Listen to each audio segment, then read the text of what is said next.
اقول لكم ان انا ما نمتش اصلا، وما نمتش الا ساعتين 3 كده، وقمت وقعدت اعمل في الميك اب واحضر مع ماما وحاجات كده عشان السندوتشات والحاجات دي. قبل ما نبدأ الفيديو صلوا على النبي، يا ريت تعملوا لايك وشير وسبسكرايب على اليوتيوب وتعملوا لي فولو على الانستجرام.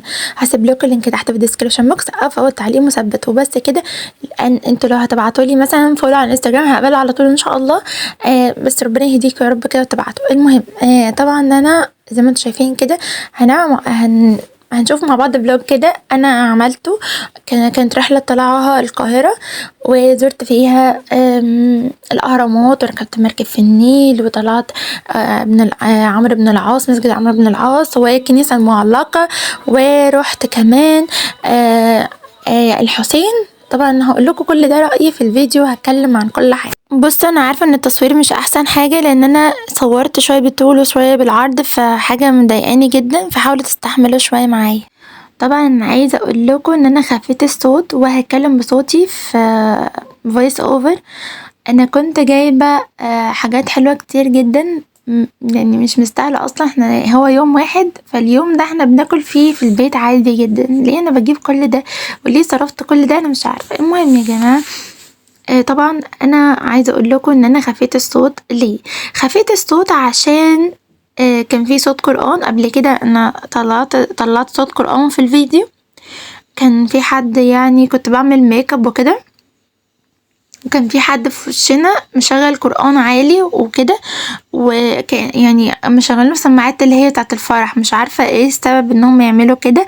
المهم يعني فطلعوا لي عليه حقوق طبعا نشر، والفيديو وقتها ما كانش جايب مشاهدات، واليوتيوب ما ساعدنيش ان هو يعني ايه يتعرف او كده، او ما يعملوا لي شير ليه، فاهمين؟ فاليوتيوب ما ساعدنيش على كده. فوقتها كان جايلي هو طبعا نشر، واصلا ملهوش لازمه يعني، لان انا مش طالعه مش يعني مش انا اللي طالعه بوشي وانا طالعه بصوتي. مفيش بس غير القرآن شغال في راديو تاني تبع الجيران، فاهمين؟ اللي هو يعني انتوا جايبين، انتوا ازاي كده؟ انتوا ازاي كده بجد؟ بس طبعا خفيت للاسف صوت القرآن للاسف في الفيديو، عشان هما كانوا شغالين القرآن، لان دي كانت الرحله اللي احنا طلعناها في القاهره دي، من القاهره لاسكندريه. كنا عاملينها ب250، يعني كانت تعتبر سعرها حلو مش وحش. دي سندوتشات، اخدنا سندوتشات بالبيض، واخدنا بيض بالبسطرمه، واخدنا سندوتشات بانيه مقلي، وبانيه اللي هو زي الشاورما، ماشي؟ فعاملين شاورما سندوتشات، تمام. المهم طبعا يعني الحاجات دي بتتعمل بتتبيله معينه. انا كان نفسي اصور لكم كل ده واعمله لكم، بس للاسف ما كانش فيه وقت. انا كنت اصور فيديو الميك اب بتاع الرحله نفسه اللي انا عاملاه ده، ولكن ما طلعش عجبني، لان انا كنت عند جدتي، فمش هينفع ان انا اصوره ان انا انزله، عشان هو تصوير وحش فيه والاضاءه وحشه جدا، فللاسف مش عارفه انزله. عيال خالتي وكان بيغلسوا وبتاع، فالدنيا كانت متلخبطه عندي، ومعرفتش للاسف ان انا انزله، ومش هنزله. هعمله فيديو ان شاء الله كده مخصص كده ان شاء الله تاني، وهنزله لكم باذن الله قريب. بقى كنت بوريكم ان انا عامله عصير اورنج، تمام. وكنت بقول لكم ان انتوا تاخدوا عصير معاكم يبقى حلو فريش زي ده، ما تجيبوش عصير اللي هو منتجات صناعيه او كده، وده احسن ليكم بجد، واوفر كمان، وحاجه مفيده ان هي تروق عليكم على الصبح كده. وبدل ما تشربوا حاجه مش مضرة او حاجة مش حلوة، زي مثلا الحاجات اللي هي بتبقى العصاير اللي بره دي بيبقى فيها دود على فكرة وبتاع، بس هم بيحطوا لها مكسبات طعم وحاجات كده والوان صناعية وبتاع، فبيخلوها طعمها حلو ومعززة للطعم الاصلي اصلا.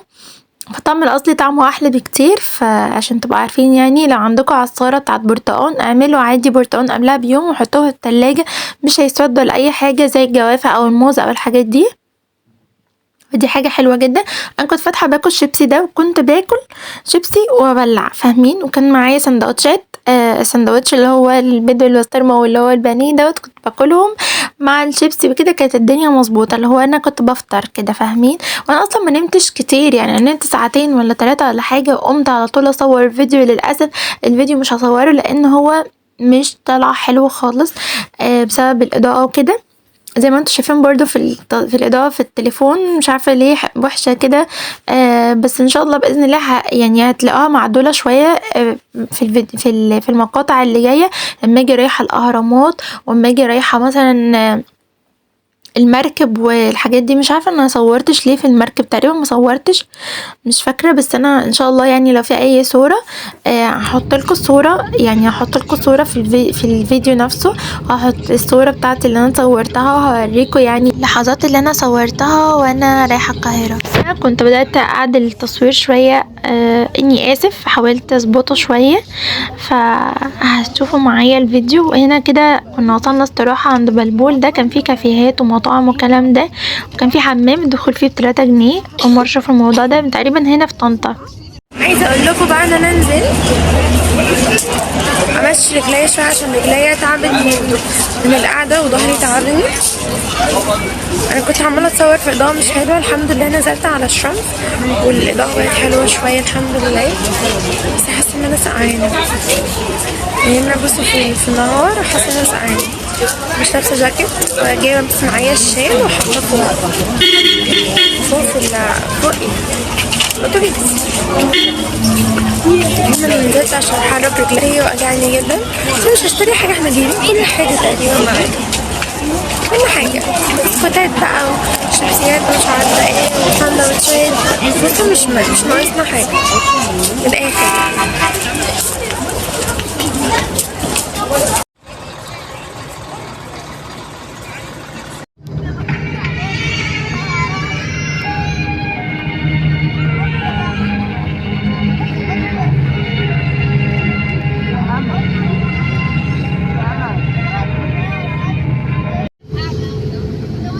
بصوا انا بحب احط المقاطع اللي ليها لازمه واللي ملهاش لازمه، عشان انا بحب اليوم ده يكون متوثق عندي على القناه، لان انا معرفش اروح القاهره تاني امتى.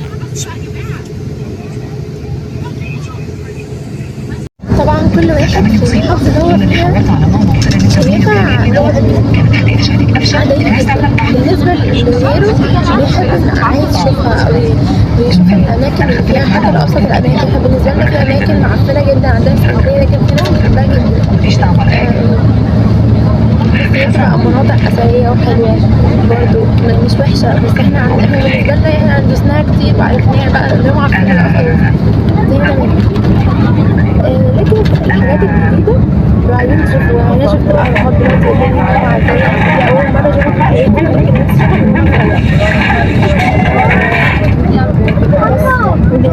بقى يا جماعه عايزه اتكلم فيها، ان دلوقتي انت او انت رايحين رحله، تمام؟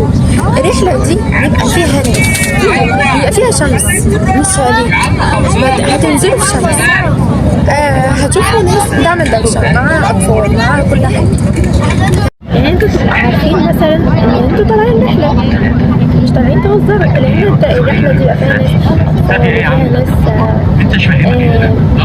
بتعمل دوشه بيتكلموا مع بعض، فيها اهل قرايب، فيها عيله بحالها اسر مع بعض. في مثلا الناس بتتضايق من الشمس والحاجات دي. انت عارفه ان انت رايحه شمس، انت مشكلتك في ايدك للشمس، عارفه كل حاجه تبقى موجوده، يعني كل دوشه وكل حاجه تتخيليها موجوده. فانت مش عاجبك الموضوع، انت مش عاجبك الموضوع سواء الشمس او بتشخبط وتلون وترسم صور في كل مكان. دوشه ما تجيش.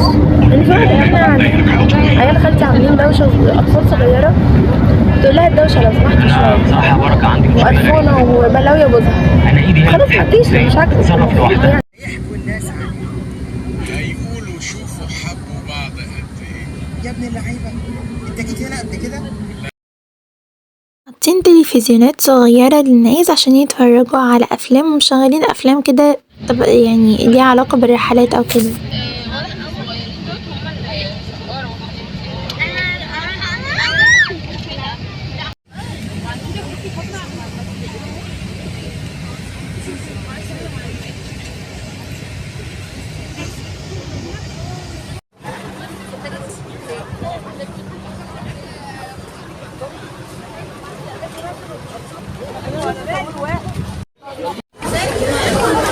بصوا بقى يا جماعة، انا طالعة مطلعية كده ان هو ايه، ان انا ادخل الاهرامات. بصوا زي ما قلت لكم انا بحب اصور كل تفصيله. احنا في اول اليوم وانا خايفه التليفون يفصل، فربنا يستر بقى.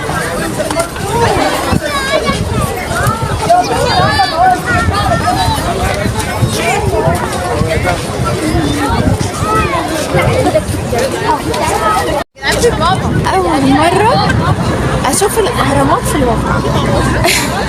يعني انا دايما ارسمها وانا صغنونه.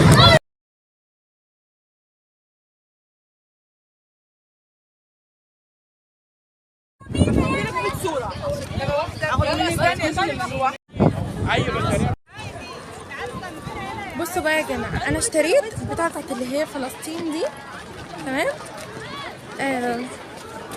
عشان اتصور بيها. وكمان يعني هقول لكم كل واحد بقى بيقول اسعار متفاوته ونفس الحاجه. يعني ده في حد قال ب 100، في حد قال ب 80، في حد قال ب 60، في حد قال ب 50. والصراحه في اسكندريه ب 40. ما كنتش عايزه اجيبها، قلت هجيبها على ايه. بعد كده رجعت في كلامي قلت عشان انا عايزه اتصور يعني ايه كدعم لفلسطين وكده. رحت جبتها وخدناها ب 40 ب 50. واللي قالوا 100 ما كانوش عايزين ينزلوها ابدا ابدا. ينزلوها مثلا بكام في الاخر خالص، ينزلوها ل 10 ل 2 عشان اختي كنا عايزين نجيب. انتوا متخيلين اصلا اللي عايزين ياخدوا قد ايه؟ الجمالين بيحبوا في بعض.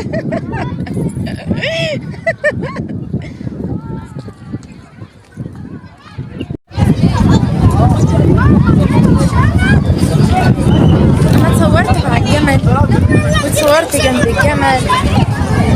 بصوا انا حبيت قوي بس المشكله اللي فيه ان احنا لما تيجي تركبي كاريتا غاليه قوي. وابتدى الحاجه اللي هي سعرها عادي بيضاعفوا لك سعرها، اللي هو الدنيا غاليه وبيضاعفوا لك سعرها. يعني حاجه وحشه دي. الحوار معاك مبلغ مبلغ 1000 جنيه مثلا عشان تقدر تشتري كذا حاجة، تشتري حاجات كتير مثلا اللي انت عايزها، او تاخد تذكار مثلا لو انت مش في مصر، او مثلا ما بتنزلش القاهرة كتير، ما بتنزليش القاهرة كتير، ف كده يعني. وبعدين وانا ماشية لقيت طفل صغير بيقول لي هو انت اجنبية؟ قلت له لا. اتصدم، مش عارفه ليه. والله يعني انا شكلي عادي، يعني مش اجنبيه ولا حاجه، بيحسبني اجنبيه. قالوا لنا لفه الكاريتا ب 250 300 بدل 400، وفي اللي قالك 350 350. بس انا عن نفسي استخسرت الصراحه. يعني لفه الكاريتا هتلف خلاص، بعد كده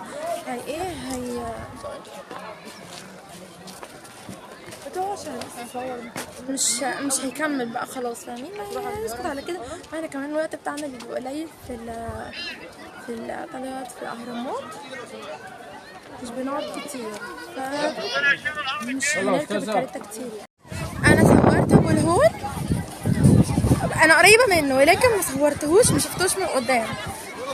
طبعا عشان خاطر مسافه بعيده وهتاخر على الاتوبيس بتاع الرحله للاسف الشديد، يعني ما لحقتش اشوف. لقيت معبد صغير كده مش عارفه ده ايه الصراحه، هو جنب ابو الهول على طول. في ناس كتير بتتصور عنده، بس انا ما عنديش وقت ان انا انزل اصور وكده.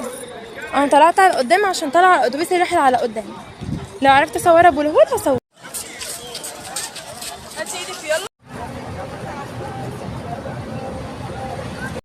بصوا يا جماعه، الغرض من الرحله دي انا بخاطب الناس العاديه اللي ايه ما بتروحش مثلا رحلات، ما بتروحش القاهره، ما بتنزلش اصلا مصر، نشوف مصر فيها ايه. بس انا دلوقتي نزلت على سلم ونزلت على سلم تاني عشان اركب المركب. المفروض ان انا اطلع، طلعت بالعافيه.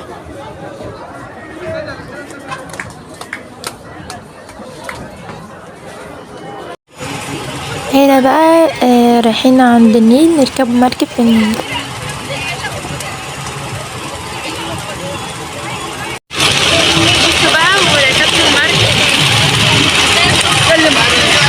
امي خايفه يا ربي، حاسين ان احنا هننزل في الميه خلاص، بس احساس حلو يعني الركوب في المركب. دايما كنت بخاف من الركوب في البحر مركب او اي حاجه، لان النيل ده عمري ما شفته في حياتي، بس انا دايما كنت بخاف اركب في مركب في البحر. ويا جماعة هنا كنت بصور لكم المركب اللي في النيل دي اللي انا راكباها. بصوا ان طبعا خفيت الصوت عشان خاطر الاغاني والكلام ده، وانا الصراحة مش عايزة حقوق طبعا نشر، لان لو جالي حقوق او كده بيبوظ لي القناة عموما، مش بيبوظ لي الفيديو بس. المهم طبعا انا كنت بوريكم انا بتصور على حافة المركب، انا كنت شوية وهقع يعني، الهوا كان جامد جدا.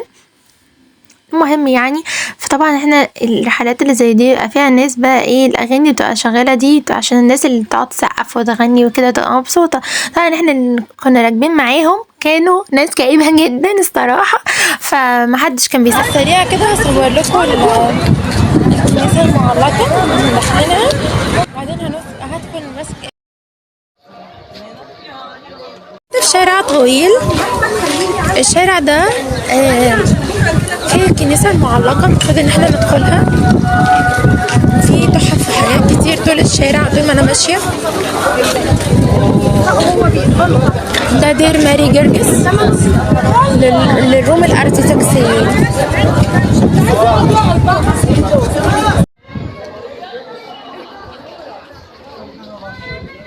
عايزة اقول لكم يا جماعة ان انا كنت وانا صغيرة بحسب ان ماري جرجس ده بنت مش ولد، ولما رحت القاهرة في مصر القديمة لقيت ان الكنيسة المعلقة متسمية على اسم ماري جرجس القديس الشهيد اللي استشهد عشان هو كان متمسك بدينه، والرومان طبعا كانوا بيعذبوه، وطبعا هو مغيرش دينه زي ما كانوا عايزين. واللي بصوره لكم ده الأوضة، هندخل دلوقتي على الأوضة اللي هو كان بيتعذب فيها. وطبعا في المكان ده وهنا الحاجات اللي الناس بتكتبها له عشان خاطر بيتمنوها، الحاجات الأمنيات اللي بيعملوها. دايما بيجي اخواتنا الأقباط هنا عشان هو كان رمز للبطولة، عشان العذاب اللي استحمله في سبيل الدين، وكمان بقى رمز لاستجابة الدعاء عندهم، وبيجوا هنا عشان يطلبوا شفاعته ليهم وتحقيق أمنياتهم. الأوضة دي هو اللي اتعذب فيها، وطبعا الناس هنا بيكتبوا أمنياتهم. طبعا انا تصويري عارفه ان هو مش حلو خالص يعني، اصلا يعني الكنيسه المعلقه شكلها حلو جدا وتحفه. بس يعني الفكره في ايه، ان انا اصلا يعني التصوير الناس كانت زحمه جدا ومكنتش عارفه اصور، كنت يعني بصور كده خطافي يعني فاهمين. وهنا كنت دخلت في المكان اللي عايشين فيه اللي ميتسموش، اللي كانوا عايشين فيه اللي ميتسموش وسابوها يعني. المكان ده مليان بالكتب، مليان بالكتب والله العظيم، وكتب أثرية وكتب عادية وكتب كل حاجة تتخيلوها موجودة في المكان ده. ده المكان اللي هما كانوا عايشين فيه اللي ميتسموش. تمام، انا كنت مفكراه مثلا معبد او حاجة داخلين فيها مثلا زي مثلا الكنيسة المعلقة، لا يعني طلعت يعني دي شوارع البيوت اللي كانوا عايشين فيها اللي ميتسموش، بس طبعا هما محتفظين بيها كأثر يعني.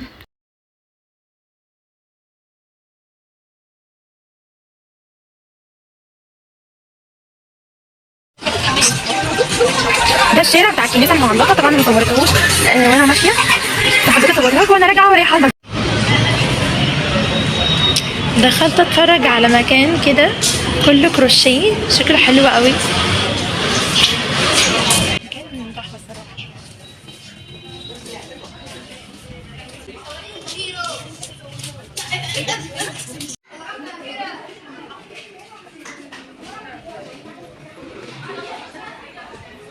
دخلنا المحل ده كله تحف وانتيكات شكلها شيك جدا جدا، بس الاسعار كانت غالية حبتين، حبات 3 يعني الحاجة مثلا يعني الفنجان 150 200 مش عارفة ايه، الجمل 300 وحاجات كده. بس احنا حبينا ناخد حاجة تذكارية، فجبت انا واختي بوك وهي زودت جابت ميدالية زي ما انتوا شايفين كده، شكلهم حلو جدا على فكرة. البوك جبته بعد ما فصلنا شوية يعني بقى ب60، والميدالية جبناها ب50 بعد برضه ما فصلنا معاها. هنا رحنا مسجد عمرو بن العاص. كنت بقول لكم هنا ان المسجد عامل شبه الاولية اللي عندنا في اسكندرية، ولكن لا، هو يعني من بره شبه المساجد اللي عندنا اللي في بحري وكده، ولكن من جوه عامله شبه المسجد اللي في الحرم المكي. شكله تحفه بجد، جميل جدا.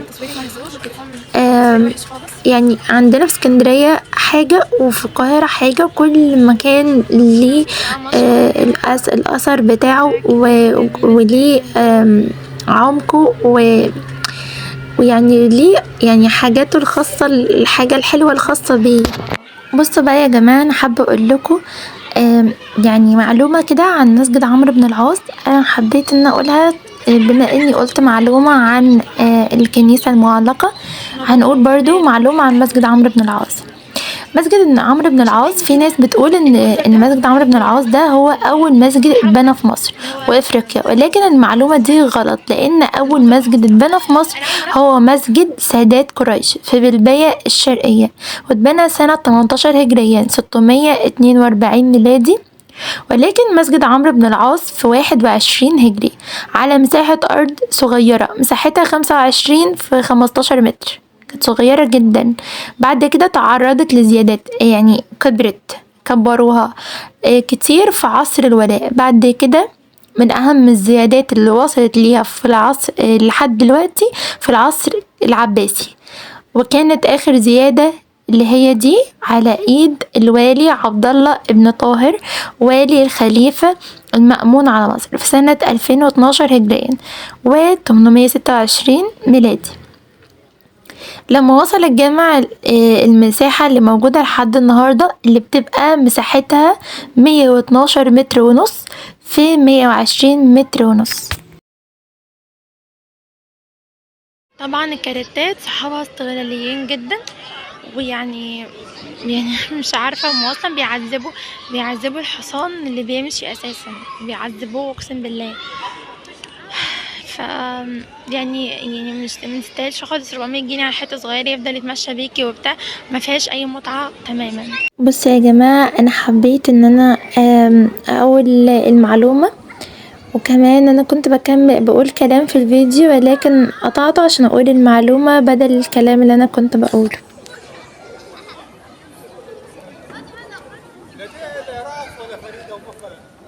مين اخر مره شافوها؟ انا شافهم يلعبوا كلهم مع بعض.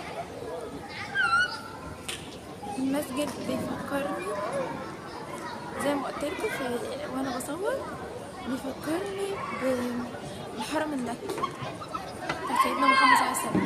ربنا يا رب يرزقنا كلنا بيه.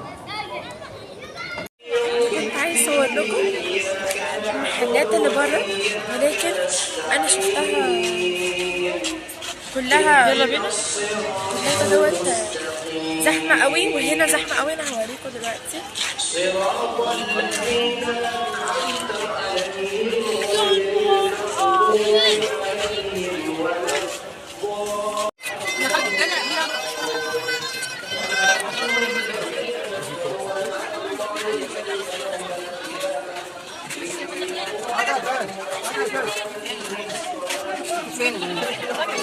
وكده بقى زحمه، يعني كده حسين وكده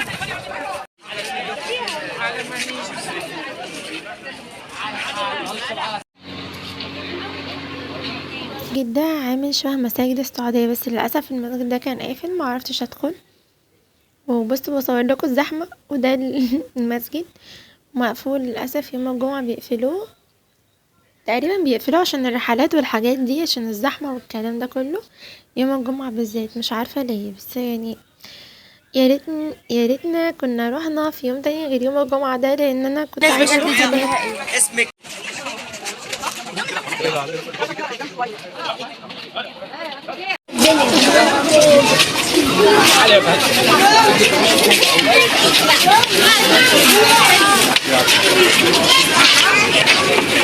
المشكلة بقى في حاجة، ان الحاجة بدل ما تكون من كترها رخيصة لا هي غالية أوي، هو ضعف اسعارها. كل حاجة مثلا عندنا في اسكندرية تبقى ارخص، هنا فتبقى غالية.